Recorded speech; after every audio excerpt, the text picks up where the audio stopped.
the once vibrant voice of Evelyn Harper now only filled empty rooms.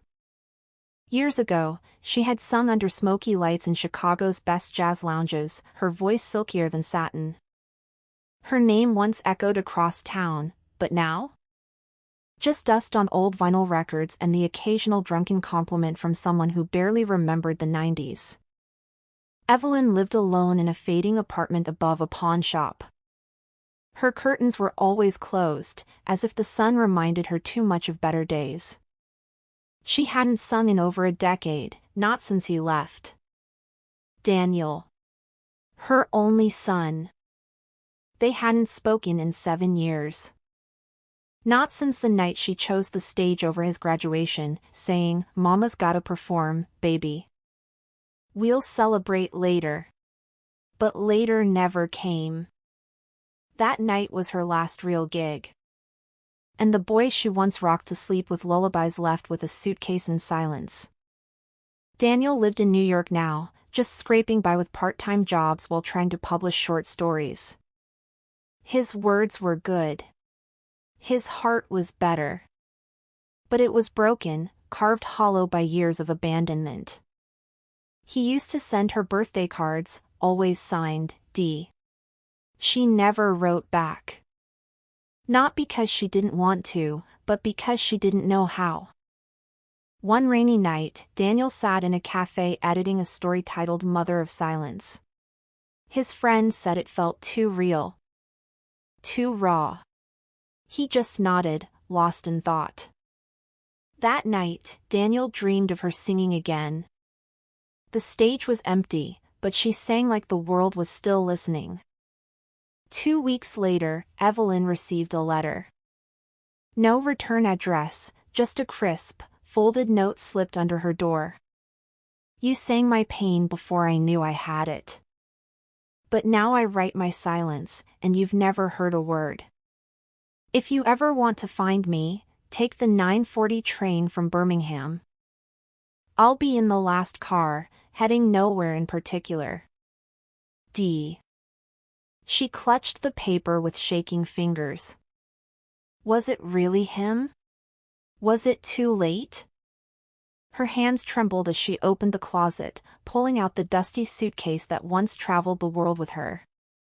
She packed little, just a photo of him as a child and her mother's Bible. The rest didn't matter. She hadn't ridden a train in years. Not since her youth, when she'd skip town to chase gigs or run from heartbreak.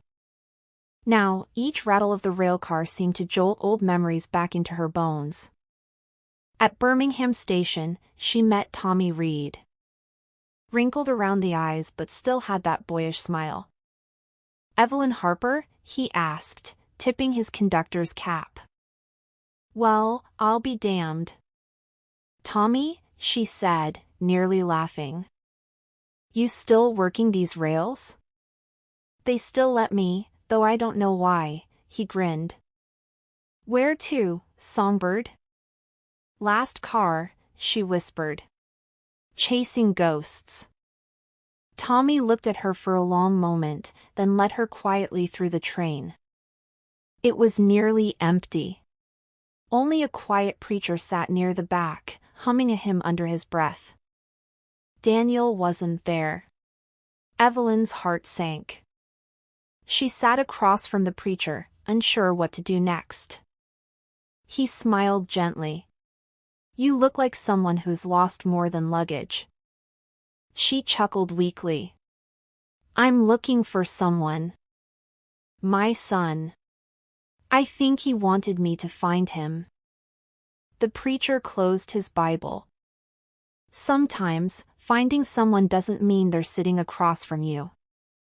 Sometimes, it means finding the parts of them inside yourself." As the train rolled through small towns and wide fields, Evelyn began to talk, to the preacher, to the wind, to herself. "I was a star," she said. "But I wasn't a mother. Not a good one, anyway." The preacher nodded. "Regret is heavy baggage. Most folks don't know how to check it in. I chose the stage over him," she continued. I kept waiting for the right time to make it up to him, but time doesn't wait. The preacher leaned in. What would you say to him now? She stared out the window. That I was wrong. That I missed him every damn day. That I'm sorry I wasn't the mother he deserved. Back in New York, Daniel sat in a bookstore, staring at a new copy of The Last Train to Nowhere, his first published novella. He flipped to the dedication page. To the woman who gave me silence, and the voice I turned it into. He had mailed that letter to her on a whim, thinking she'd never come. But something in him hoped she would. That maybe she'd read his words the way she once sang her songs, with soul. The train came to a stop in Montgomery.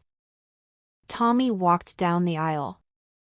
You just missed him, he said. Evelyn's heart jumped. Daniel? Tommy nodded. A young man got on earlier. Said he was searching for a ghost too. Left this for you. He handed her a small, worn notebook. Inside, the first page read. Mom, if you found this, maybe you found me. Or at least the part of me that never stopped loving you. Tears blurred the rest of the page. Evelyn stepped off the train at the next stop. A small cafe across the street looked familiar. She walked in, clutching the notebook like it was her lifeline. And there he was. Daniel. Older, tired, but still her boy. He looked up, eyes widening. Mom? She couldn't speak. Her voice had carried thousands of songs, but none for this moment. I read your story, she said finally. The one about the silent mother. He nodded, unsure if it was anger or relief that burned behind his eyes. I was trying to find you, she whispered. But I didn't know how. He stood, walked toward her, and held out the notebook. You already did. That night, in a dim corner of that Alabama cafe, Evelyn sang again. No mic, no stage, just her voice, trembling and full of every unsaid apology.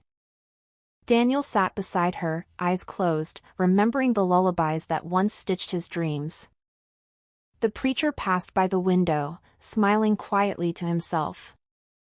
Tommy, from the platform, tipped his cap one last time before the train disappeared into the night.